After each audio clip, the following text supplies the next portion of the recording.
I guess I'll go ahead and introduce Betty Darnell. She has been with the Society for many years, and we're looking forward to the presentation today. I know there's a meeting planned with some other people involved, but if you will stay on after the presentation, that would be great. So hopefully we can get that all working before you have to leave. Okay, Betty, you want to take over now? Sure.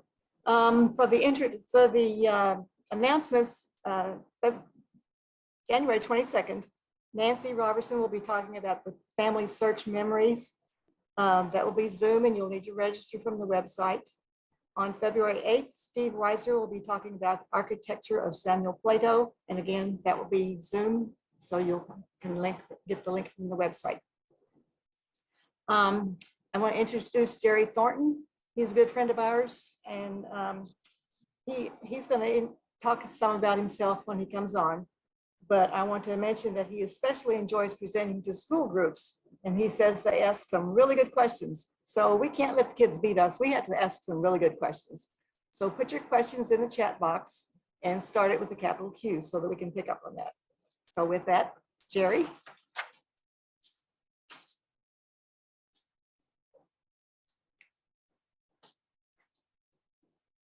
OCO. And if you would repeat that after me, OCO. OCO.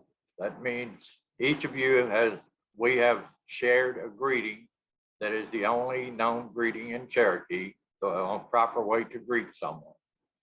And that the word just means greetings. This is my first time with the dealing with Zoom, so if you would please bear with me if I mess it up somewhere along the line. My Christian name is Jerry Thornton. My Cherokee name is Talukda, and translated, that means two feather. I was born here in Kentucky in 1945, been a while, and I've lived here most of my life. I've moved away from Kentucky a few times, but I always seem to come back. So this is home. I spent 6 years on active duty in the U.S. Army. The first 3-year hitch, I also did a tour in Vietnam. I came back, got out for about a year, re-enlisted, and did the next tour in Germany. Also, a few years later, I enlisted in the Kentucky National Guard and was stationed at the Butyl Armory in Louisville near GE, General Electric. I've been in a lot of different areas, different places. Most of my travels have been thanks to the military, but also for a number of years, I was a interstate truck driver. So I've seen just about, well, let's see, I've seen all but 3 of the US states I have visited, and so far around 23 countries. So that being said, there's not much more to say about my own personal life. Would like to say that I belong to a group that is based here in Taylorsville, Kentucky, and it's referred to as ORNAIC, and that means Ohio River Native American Intertribal Community. And we have had as many as 50 members and up to 8 different nations represented in that group. Now, I've learned quite a bit. I've had elders as mentors. I've had a couple of holy men that have taught me things, and I'm going to share with you what I've learned and what I've been taught, but I am not an expert on any particular Native American culture. I have not lived on the reservations, but I have done all I could to help them. I've visited quite a few of the reservations, and we have a lot of activities here in Kentucky. We also have a Kentucky Native American Heritage Commission that meets in Frankfort that also deals with issues of Native Americans that live in Kentucky. Some of the things we have done, we put on powwows, which I'm sure some of you have heard about, if not all of you. The COVID has kind of knocked that in the head, but there is still one that goes on every year, and that's in Richmond in September, Richmond, Kentucky.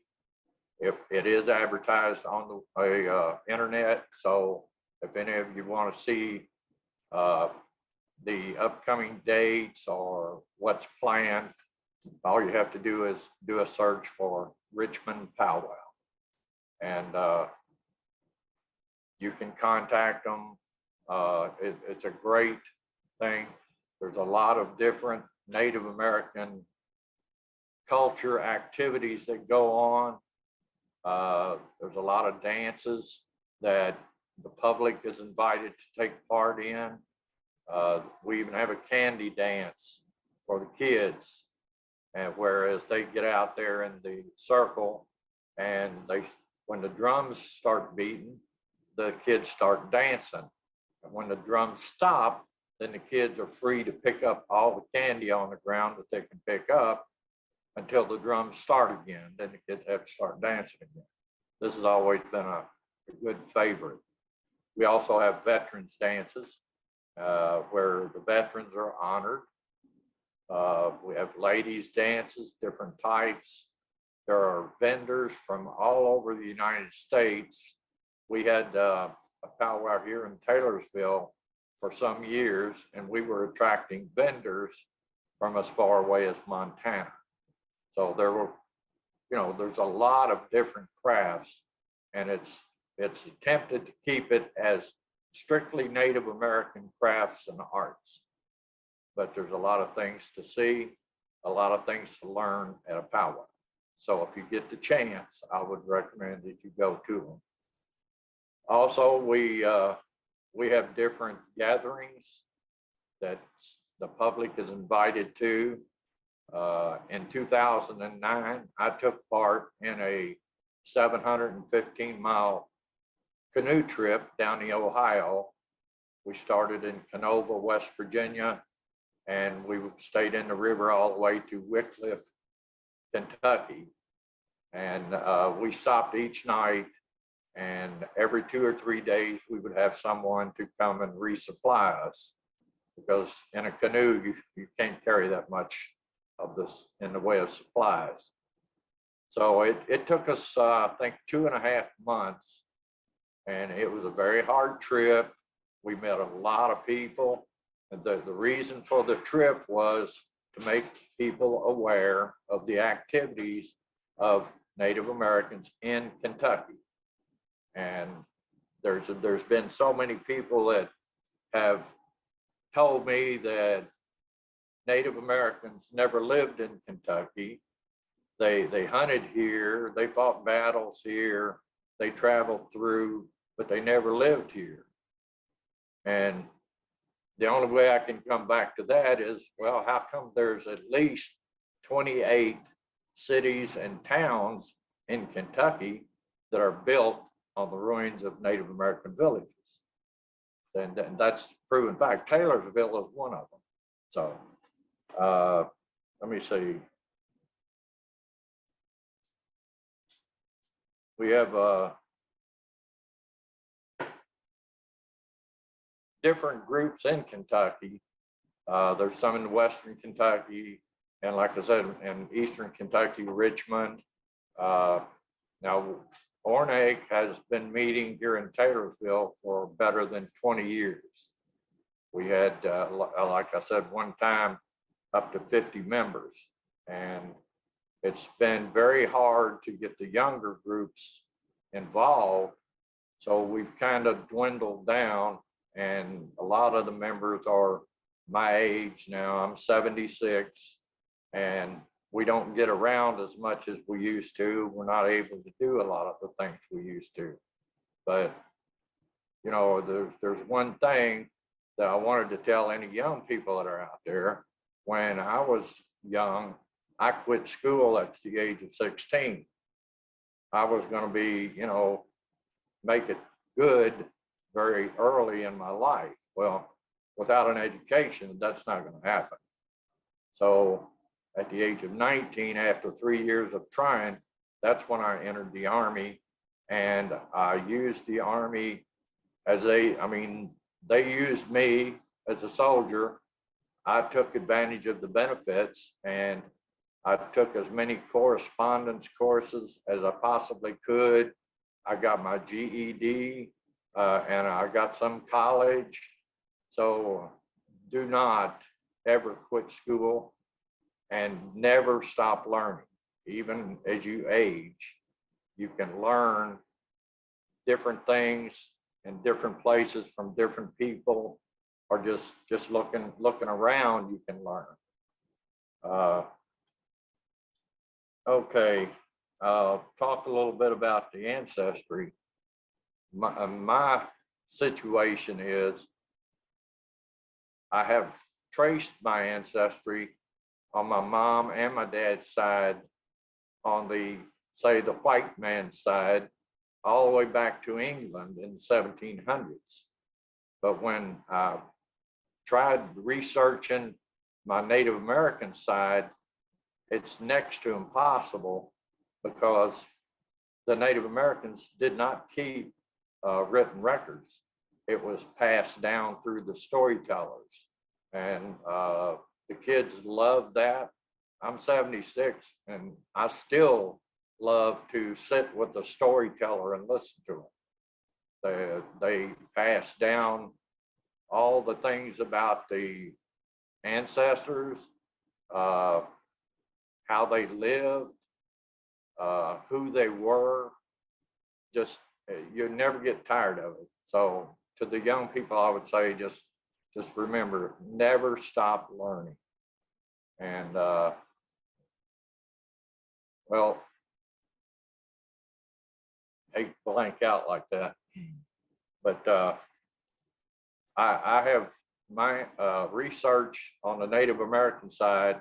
I've been to different cemeteries around the county that I was born in, to try to get information off tombstones, talk to neighbors that have known my family for decades, to get some information off of them. I can get the information that they know, but like I said, it's not written information, and there's really not a very good way to verify any information on your Native American side. Some people talk about the rolls that they have of Native Americans. My experience with that has not been good. I have been to Tahlequah, Oklahoma. I've been to Cherokee, North Carolina, multiple times. The rolls, the way I understand were made, were that the government of this country at that time wanted to give the native people Christian names. So they brought them in like one at a time, and they would let them choose a name, or if they didn't have a name that they wanted to choose, then this person would assign them a name. So there I have found my family name on the rolls, but I have no guarantee that that person was actually an ancestor of mine. In this sense, you know, there's no way to prove it one way or the other. And like I said, with no written records, in this state, a lot of states, the Native Americans, once they came back from the Removal Act, they settled in Kentucky, but they were fearful of letting it be known that they were Native American, because if that were the case, then they couldn't own property, they couldn't vote. There were so many limitations if it was known that they were Native American. So they chose to keep that secret. So there again, that's another dead end that you run into trying to research your ancestry. But I will say the tombstones, reading the tombstones, getting the information, and then tracking that through census records and different records, you can do a limited amount of it. But it's a very hard thing to trace your Native American ancestry if you're not a person that's living on the reservation and has knowledge of the records. I'm sure they keep records now, but you know, in the earlier days, for those of us that are trying to prove our ancestry, it's very difficult. So let me see. The Native Americans have had it pretty rough here ever since the settlers started coming. Once there grew to be a number of settlers here and they decided they needed more area, more land, then, you know, one way to get rid of the Native Americans, I've seen evidence that what they did was they took smallpox infected blankets and passed them out to the Native people in their area. And within a very short time, they were all gone because they were not, smallpox was something that they had no experience with. That disease was not here. And it wound up killing pretty much all of them off. So the settlers started spreading west. Some of the Native peoples, different nations, agreed to work with the England in fighting the settlers because the England had promised that if they won the War of Independence, then they would spread no further than the colonists already were. And so they talked them into helping them in the war. That created a lot more animosity. But, you know, of course, England did not win that war, and the settlers continued to push west. And when they came into the Kentucky area, there's talk of a meeting that was held where the settlers wanted to buy land from the Native Americans, and the Native Americans did not even understand the concept. How can you own land? The land was here before we were born. It's going to be here when we are all bones in the grave. How can you own it? So this was not understood. So then the settlers decided, well, we'll just take it if you don't want to sell it to us. The Indians, the natives couldn't sell it because they didn't own it. It was Mother Earth. She made everything available for our survival. So we lived where we could. You know, our ancestors lived where they could. They gathered what they could. If the crops or whatever failed, then they had to move to a different area. But they lived, you know, and Mother Nature supplied the food.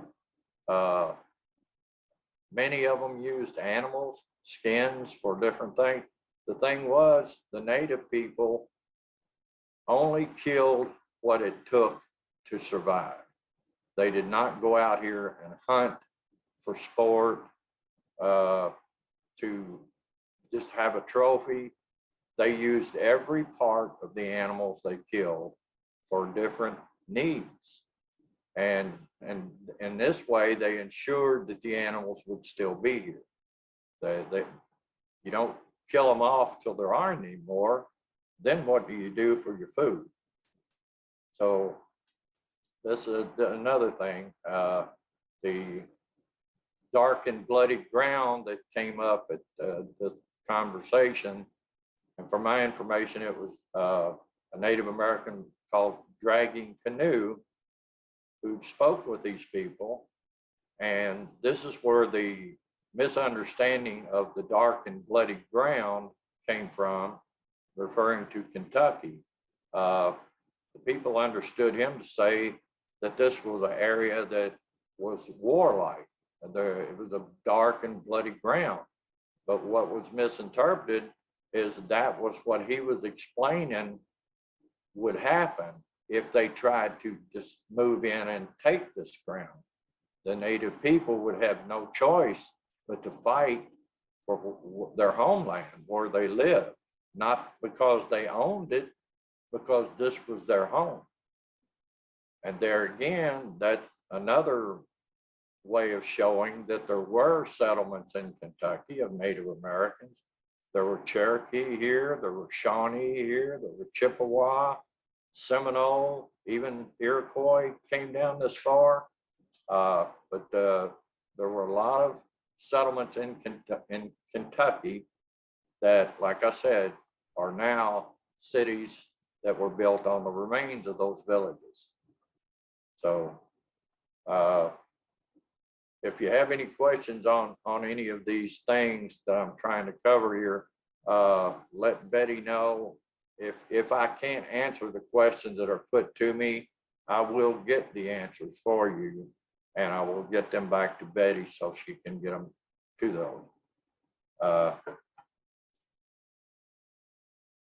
We have some items on here that I will show you now, some pictures of a few things.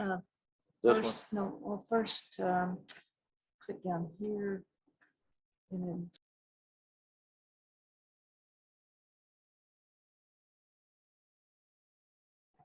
Well, if they have the questions, I can go ahead and we can discuss what's on the questions.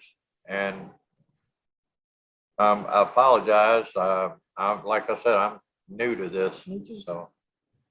Okay, there was a question about, this is Betty Graham.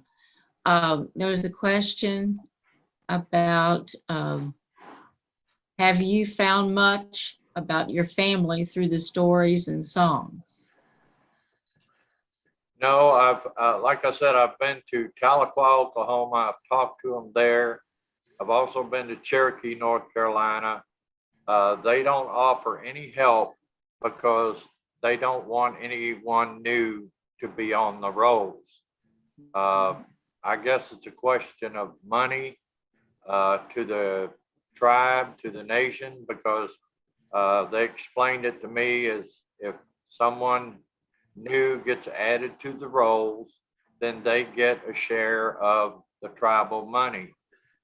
And I even asked them, I said, well, I could sign any monies back over to the tribe. That's not what I'm interested in. And they said, well, it doesn't work that way, and we are not adding anyone new to the rolls. How did you, someone else added, who was just talking, she said, what led you to believe that you have Native roots? You mentioned going all the way back to England with your mother's side, but did not mention how you knew about whether your Native American background. Oh, it was my mother.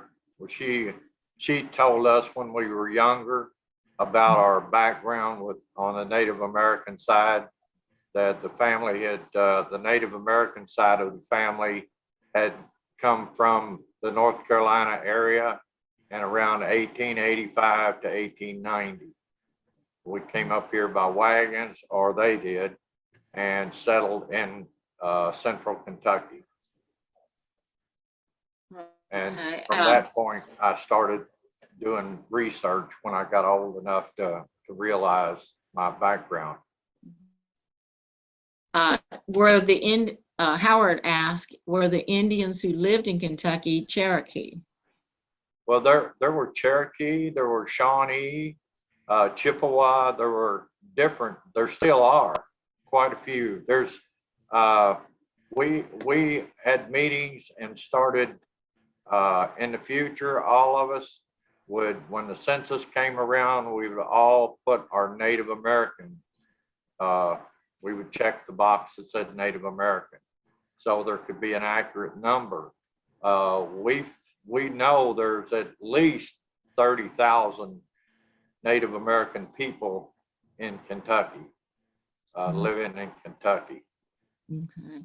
Just from the associations we have, the different groups that we have, like ORNAIC. There's groups all over Kentucky that are Native American ancestry, at least partial. I mean, you know, there's no full blood people here, but there's not a great number of full bloods left on most of the reservations anymore. Okay. Someone mentioned they just gave the initial of A. The National Archives is a good source for finding family information. You would have to call ahead to know which records to look through and be ready when you go there and view them. Have you ever tried to go to the National Archives? No, I didn't know anything about that. National Archives, where? Well, I think there's that's in DC, but I think there's also one around Atlanta. Whoever wrote this in here, we can probably look that up and give you the information later. Okay, well, I would love to have the information. It's like I said, you never stop learning, and this is something that may help me further my research into my family. So yes, I would appreciate that. Okay, Pat Meyer said, when and how did you become aware of the Native American history? Of course, you just mentioned that, but she said, I know the Trail of Tears came through Kentucky. Was there any talk of that with your mother? No.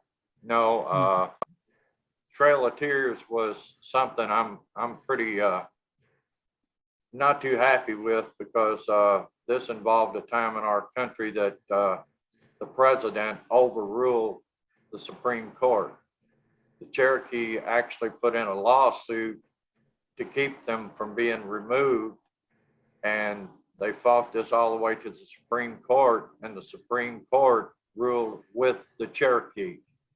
And Andrew Jackson's answer was, well, they ruled that way, let's see them enforce it. And he ordered the removal anyway. So, but I'm not claiming any part back to the actual removal. Many of the people that were on the removal, actually, once they got to Oklahoma area, they actually came back. They left and came back, trying to get all the way back home to the North Carolina area. But many of them settled in Kentucky or other states along the way. Maureen Fitzgerald had asked, have you done a DNA test? Excuse me. Yes, I have. And it turned out that the people that did my DNA test, it was done in England. And guess what? Mine showed up as 100% English. Now, my wife had hers done. Hers was about 3 different areas of Eastern European.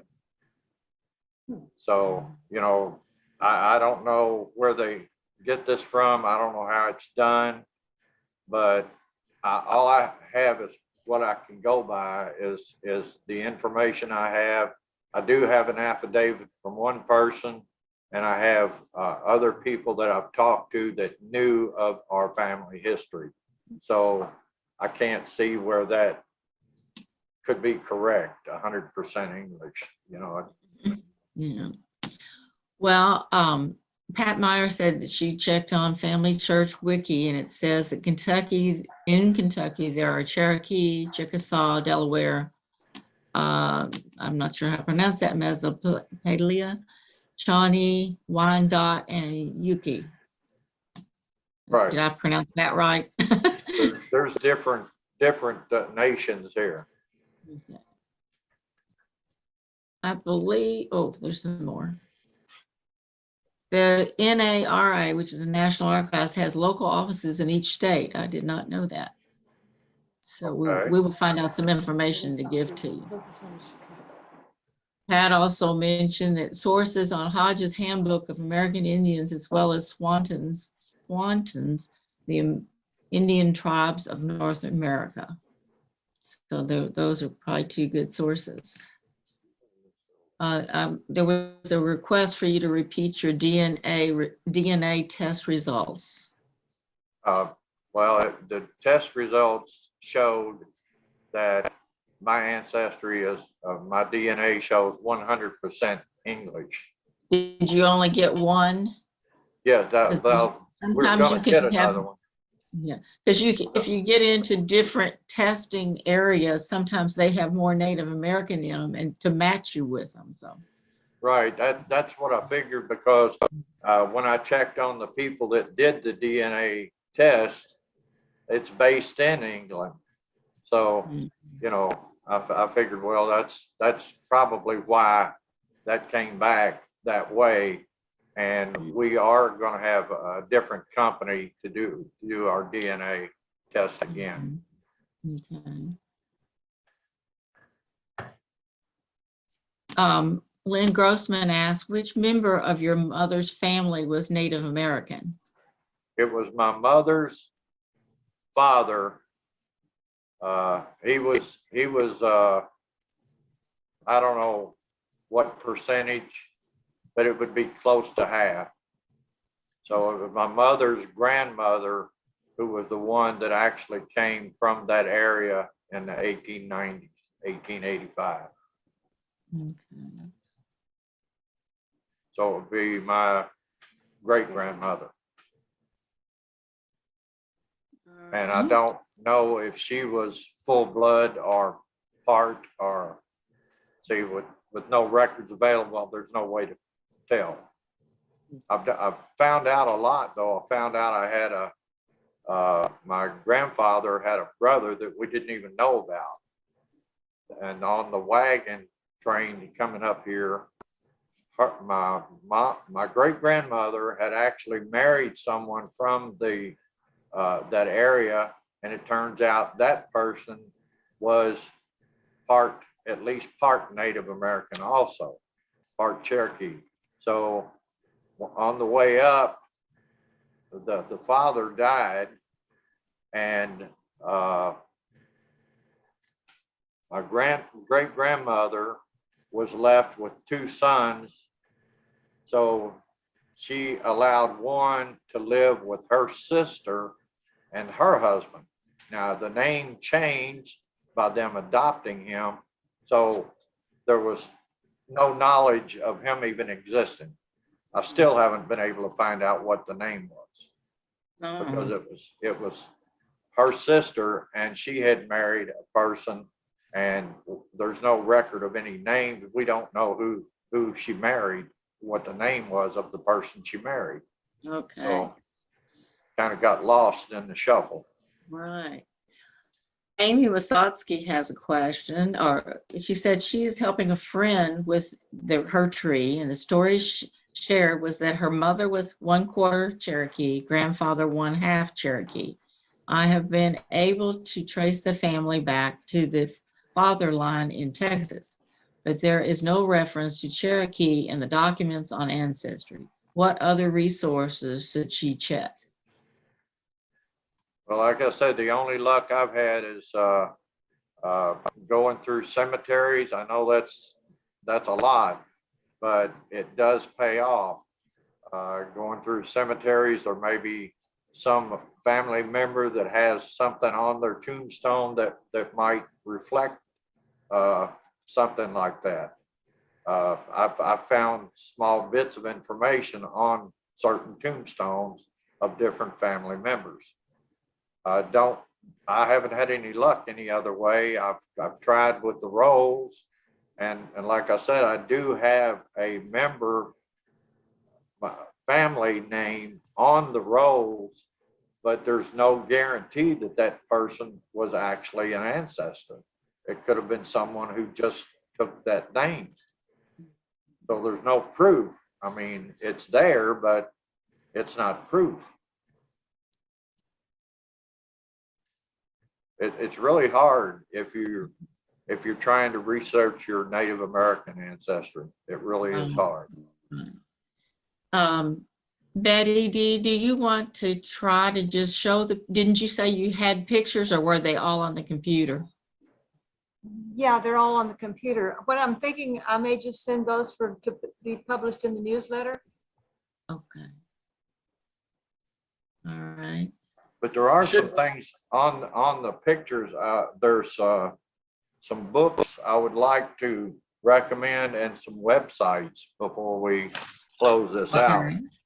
I've posted those in the chat for everybody. Oh, they're in the chat? Okay. Yes. Okay, the one thing, the People of the Hunting Ground website is temporarily down because of some verification. Now, they've been online for close to 25 years, so they will be back up. But just don't throw that away because it's some sort of a verification issue. No, I don't have anything further. Okay. Thank you, Jerry. We really appreciate you coming, and sorry we couldn't see your PowerPoint, but we will try to get those pictures out to everybody. Okay, well, just one other little thing. I got baptized through the Cherokee way of life in a little town called Litchfield. Outside of that town where we had a powwow. I went through my baptismal then. That's been close to 20 years ago. And when my wife and I were married here in Taylorsville, we also made arrangements and went through a Cherokee ceremony for our marriage here in Spencer County. So Great. we went there. I have taken part in a few weddings. I've actually done many prayer circles. We did a warrior blessing when one of our new members was a soldier and he had been activated to go to Iraq. We did a warrior ceremony for him to send him off. And, you know, there's been different ceremonies I've taken part in. I've learned quite a bit that way. I've had some great mentors. One of them was a holy man from the Lakota Sioux Nation. He was raised on the Rosebud Reservation in South Dakota, and he moved here, and he became a great friend and a great mentor. So Okay, go ahead. I'm sorry. oh, that's all right. Okay, I just have a few more questions when you get finished.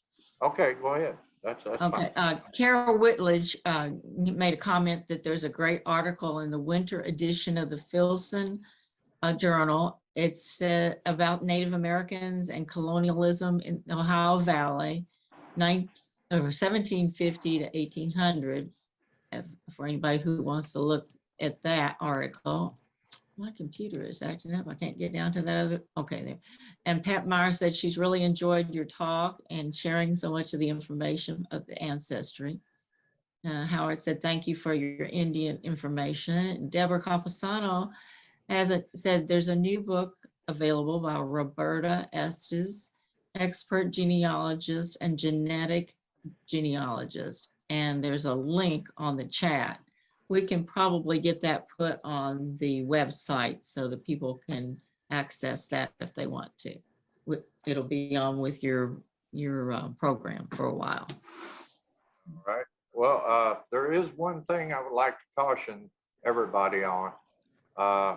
These books, there's a lot of books out that are the authors have never even seen a Native American, never even talked to them.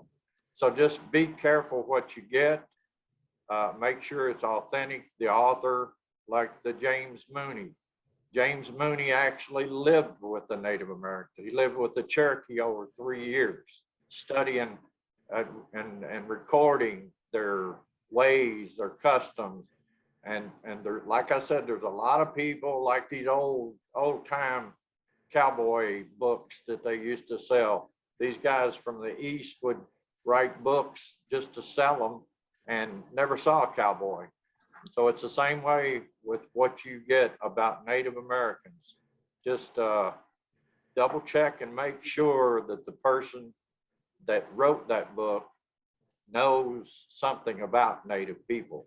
That The book spent that time- was mentioned, is actually a DNA book.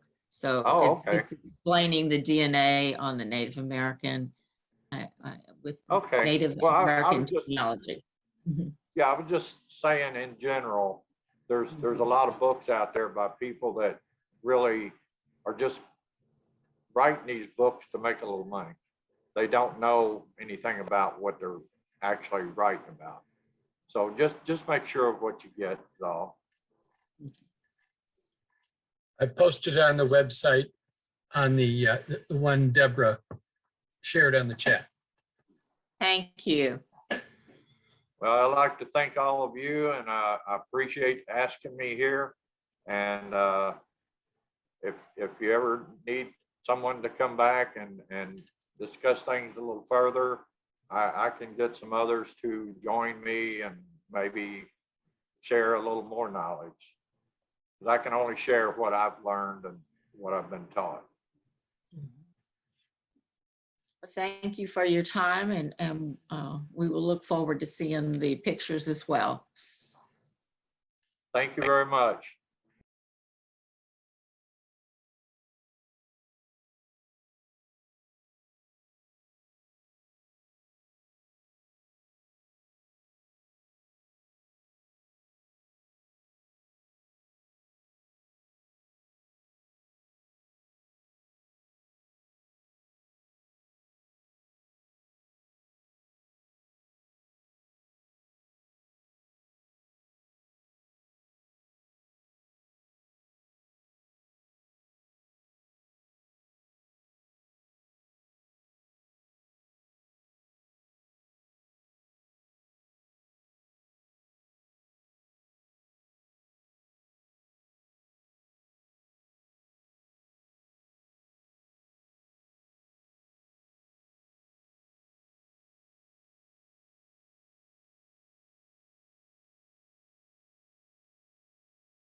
Has Jeanne been able to get back online? Yes. So All I'm right, back, I'm back on. all right. Okay, I just have a couple announcements. The Louisville Genealogical Society is looking for a librarian and a sergeant at arms. We also going to need some people to work on our seminar that occurs in the fall. So if you'd like to volunteer for any of those jobs, please get in touch with me and let me know. And then is Susan Snyder still on? I'm here. Okay, you want to I'm go here. and tell them a little bit about the quarterly editor? Okay, anybody here who has read our quarterly, and it's been in publication for over 30 years. It's a really good book. And we would like to continue doing this, but we need someone to step up and be our new editor. We have some skills that Nancy Roberson has put together that you should have if you do this. But we also would like to say it doesn't have to be a one-person job. It could be a committee of people. Maybe someone would step up and be the editor, but we could probably get some other folks to help either with the proofreading or collecting articles, whatever it takes. But consider this, and we will put out the information in the newsletter about what the skills need to be and what the job entails. We will have a job description there. So please consider it if you have any inkling that you might like to do this kind of thing. We would love to have you, and there will be information in there where to send your name and maybe what you've done in the past that might be great for this job. But if we can't get anyone, then the quarterly goes away. And this has happened in other societies, that they stop printing it because there's no one to do the job. So we would love to have you on board, and maybe somebody that is fairly new to the society, but you still have those skills. We'd be grateful to have you too. I guess that's it, Jeanne, unless you want Okay. something else. Thank you. And sorry, our internet connection totally died at 1 o'clock today. So took us, 10 minutes to get it back up. So thank you all for this enlightening program, and hope to see you again in 2 weeks.